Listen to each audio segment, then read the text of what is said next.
Channel. ఇవాల్టి మన క్లాస్‌లో రీసెంట్‌గా జరిగినటువంటి కరెంట్ అఫైర్స్‌లో ఇంపార్టెంట్ కాన్సెప్ట్ నేర్చుకుందామండి. మీకు కనుక మా ఛానల్‌లో ఉన్నటువంటి వీడియోస్ అండ్ ఎక్స్‌ప్లనేషన్ నచ్చినట్లయితే మా ఛానల్ లైక్ చేయండి, షేర్ చేయండి అండ్ సబ్స్క్రైబ్ చేయండి. Welcome to current affairs light YouTube channel. ఇవాల్టి మన సో పీఎం మోడీ గారి నుంచి ఒక న్యూస్ అన్నమాట. First mile connectivity project. So first mile connectivity project and దానికి సంబంధించింది ఏంటంటే ఎస్ఈసిఎల్ అన్నమాట.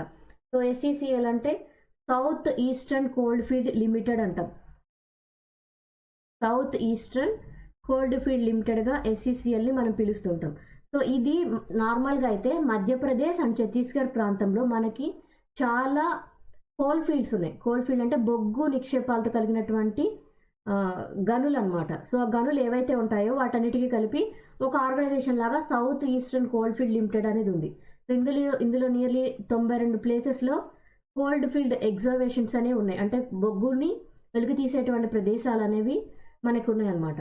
సో ఇప్పుడైతే ఈ యొక్క ఫస్ట్ టైం కొత్తగా ఒక ప్రాజెక్ట్ అనేది తీసుకుని వచ్చారు ఎస్ఈసిఎల్లో.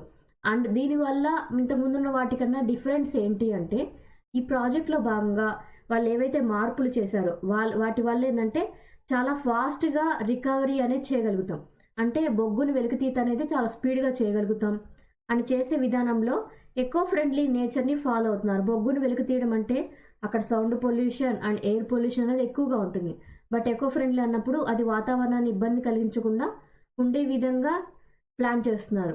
అండ్ దాంతోపాటు ఎఫిషియెంట్గా మెకనైజ్డ్ టెక్నిక్స్ తోటి వాళ్ళు అక్కడ ఉన్నటువంటి బొగ్గు ఏదైతే ఉందో దాని వెలికితీతలో టెక్నాలజీని వాడబోతున్నారు. అండ్ ఈ యొక్క మొత్తం ప్రాజెక్టు కోసం వాళ్ళు ఎంత కేటాయించారంటే 600 కోట్లు అనేవి కేటాయించడం జరిగింది. So Dipka OCP coal handling plant ఏదైతే ఉందో అది ఎస్ఈసిఎల్ కిందకే వస్తుందన్నమాట. ఏ ప్రాంతంలో ఉందంటే డిప్కా ప్రాంతంలో. ఈ డిప్కా అనేది ప్లేస్ పేరు అనమాట. డిప్కాలో ఉన్నటువంటి కోల్ హ్యాండ్లింగ్ ప్లాంట్ అంటే బొగ్గు గని అనమాట. సో ఆ ప్లాంట్లో బొగ్గును వెలికి తీసేటువంటి ప్లాంట్ ఏదైతే ఉందో దానికోసం మొత్తం కాస్ట్ ఎంత పెట్టారంటే 211 కోట్లు అనేవి కేటాయించడం జరిగింది. ఇది ఛత్తీస్గఢ్ ప్రాంతంలో ఉందన్నమాట. అండ్ దాంతోపాటు ఇంకా కొన్ని ప్రాజెక్టులు కూడా రాబోతున్నాయి. చాల్ ప్రాంతం అండ్ బరోడ్ ప్రాంతంలో కూడా రాబోతున్నాయి. ఇవి ఛత్తీస్గఢ్ అండ్ మధ్యప్రదేశ్లో ఉన్నటువంటి కొన్ని కోల్ ఫీల్డ్స్ అనమాట. ఇక్కడ కూడా నేచర్ని డిస్టర్బ్ చేయకుండా ఎకో ఫ్రెండ్లీ ప్రాజెక్టులుగా బొగ్గు గనిని వెలికి తీయడమే ప్రధాన లక్ష్యంగా తీసుకున్నారు.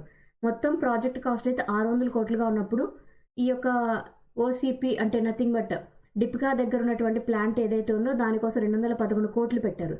సో ఓసీపీ అంటే ఏం లేదు, ఓపెన్ క్యాస్ట్ అనమాట. ఓసీపీ అంటే open cast project. And under ground project ఉంటుంది. అండర్ గ్రౌండ్ మిక్స్డ్ ఒక రకం ఉంటుంది. సో ఇవన్నీ టైప్స్ అనమాట. అంటే బొగ్గు గనుల్లో టైప్స్. అండర్ గ్రౌండ్ అంటే కంప్లీట్గా భూమి లోపలికి స్ట్రైట్గా లోపలికి తవ్వి అక్కడ నుంచి బయటకు తీస్తారనమాట వెలికి తీసేటప్పుడు. అండ్ ఓపెన్ కాస్ట్ అంటే ఇది కొంచెం వెలుతురుతోటి వాలుగా ఉండే విధంగా లోపలికి వెళ్ళే విధంగా ఉంటుంది. అండర్ గ్రౌండ్ అయితే డైరెక్ట్గా చాలా కిందకి వెళ్ళిన తర్వాత మాత్రమే బొగ్గు అనేది కనిపిస్తుంది అనమాట. బట్ మిక్స్డ్ అయితే రెండు కలిపినటువంటి విధానం ఏదైతే ఉంటుందో అది మిక్స్డ్ టైప్ అనమాట. సో ఇక్కడ డిప్కా ఏదైతే ఉందో అది ఓపెన్ కాస్ట్ ప్రాజెక్ట్. ఇందులో వెలికి తీసేటప్పుడు కూడా వాళ్ళు చాలా ఈజీగా ఉంటుంది అనమాట. ఓపెన్ కాస్ట్ ప్రాజెక్టులు ఏంటంటే కెపాసిటీ అనేది ఎక్కువగా ఉంటుంది, కొంచెం గాలి ఆడడం అనేది ఉంటుంది, కొంచెం టెంపరేచర్స్ కూడా తక్కువగా ఉంటాయి, అండ్ వెలికి తీయడం కూడా కొంచెం ఈజీగా ఉంటుంది అనమాట. అండ్ ఓపెన్ కాస్ట్ ప్రాజెక్ట్లో కనుక ఏదైనా ప్రమాదాలు జరిగినప్పుడు వాళ్ళని కాపాడడం కూడా ఈజీగా జరుగుతుంది. బట్ అండర్ గ్రౌండ్ ప్రాజెక్ట్స్ ఏవైతే ఉంటే అక్కడ కనుక ఏదైనా ప్రమాదం జరిగితే కాపాడడం కష్టం అవుతూ ఉంటుందన్నమాట. మనం చాలాసార్లు చూస్తూనే ఉంటాం. ఇక్కడ ఉన్నటువంటి డిప్కా ప్రాజెక్ట్ ఏదైతే ఉందో దాని యొక్క టోటల్ కెపాసిటీ ఎంత ఉంటుందంటే 25 మిలియన్ టన్స్ అనమాట. సో 25 మిలియన్ టన్స్ అంటే ఇంత బొగ్గుని వాళ్ళు వెలికి తీసగలిగేటువంటి సామర్థ్యము ఇక్కడ ఉన్నటువంటి ప్లాంట్లో వాళ్ళకి ఉంటుంది. అశోక్ సారఫ్. సో అశోక్ సారఫ్ గారికి మహారాష్ట్రకి చెందినటువంటి అవార్డు అనేది రావడం జరిగింది. మన దేశంలో పద్మభూషణ్, పద్మవిభూషణ్ ఇట్లా అవార్డులు మనం చూస్తున్నాం. అదేవిధంగా మహారాష్ట్ర గవర్నమెంట్ వాళ్ళు ఆ రాష్ట్రంలో మహారాష్ట్ర భూషణ్ అవార్డు అనేది ఇవ్వడం జరిగింది. ఈయన ఒక యాక్టర్ అనమాట. ఈ యాక్టర్ చాలా మరాఠీ ఫిలిమ్స్లో నటించడం జరిగింది. నియర్లీ 250 కన్నా ఎక్కువ మరాఠీ ఫిల్మ్స్లో ఈయన నటించారనమాట. అండ్ ఆయన కామెడీ యాక్టర్, చాలా బాగా చేస్తూ ఉంటారు. అందువల్లే 2023కి సంబంధించినటువంటి మహారాష్ట్ర భూషణ్ అవార్డు ఏదైతే ఉందో అది ఆ రాష్ట్రానికి సంబంధించి హైయెస్ట్ సివిలియన్ అవార్డుగా వాళ్ళు పరిగణిస్తూ ఉంటారు. ఆ అవార్డు అనేది అశోక్ సారఫ్ గారికి ఇవ్వడం జరిగింది. అండ్ ఈ యొక్క అవార్డుతో పాటు ఆయనకి 25 లక్షల ప్రైజ్ మనీ అండ్ దాంతోపాటు ఒక మెడల్ అనేది బహుకరించడం జరుగుతుంది. ఈ అవార్డు ప్రధానోత్సవం ఎవరు చేశారంటే చీఫ్ మినిస్టర్ ఏక్నాథ్ షిండే గారు అండ్ డిప్యూటీ మినిస్టర్ అయినటువంటి దేవేంద్ర ఫడ్నవీస్ గారు ఈ అవార్డు అనేది బహుకరించడం జరిగింది. So Maharashtra MSME defence expo అనేది నిర్వహించడం జరిగింది. డిఫెన్స్ అంటే మనకు తెలుసు రక్షణ శాఖ.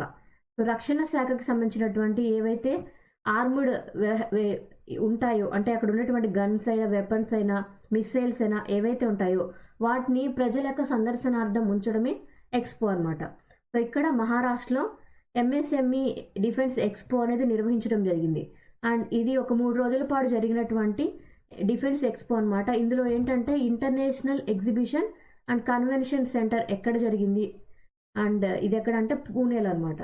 సో పూణేలో ఉన్నటువంటి మోషి అనేటువంటి ప్లేస్లో ఒక కన్వెన్షన్ సెంటర్ అనమాట. అక్కడ ఈ యొక్క ఎగ్జిబిషన్ అనేది నిర్వహించడం జరిగింది. అండ్ ఈ ఎక్స్పోలో భాగంగా ఏంటంటే మన దేశంలో ఉన్నటువంటి ఆర్మ్డ్ ఫోర్సెస్లో ఉన్నటువంటి ఏవైతే వెపన్స్ ఉన్నాయో అవి, డిఫెన్స్కి సంబంధించినటువంటి రక్షణ శాఖకు సంబంధించినటువంటి యూనిట్స్ ఏవైతే ఉన్నాయో అవి, అండ్ ఆర్డినెన్స్ ఫ్యాక్టరీస్కి సంబంధించినటువంటి వెపన్స్ ఏవైతే గన్స్, బుల్లెట్స్ ఇట్లాంటివి ఏవైతే ఉంటాయో వాటన్నిటిని సందర్శన కోసం ఉంచుతారనమాట.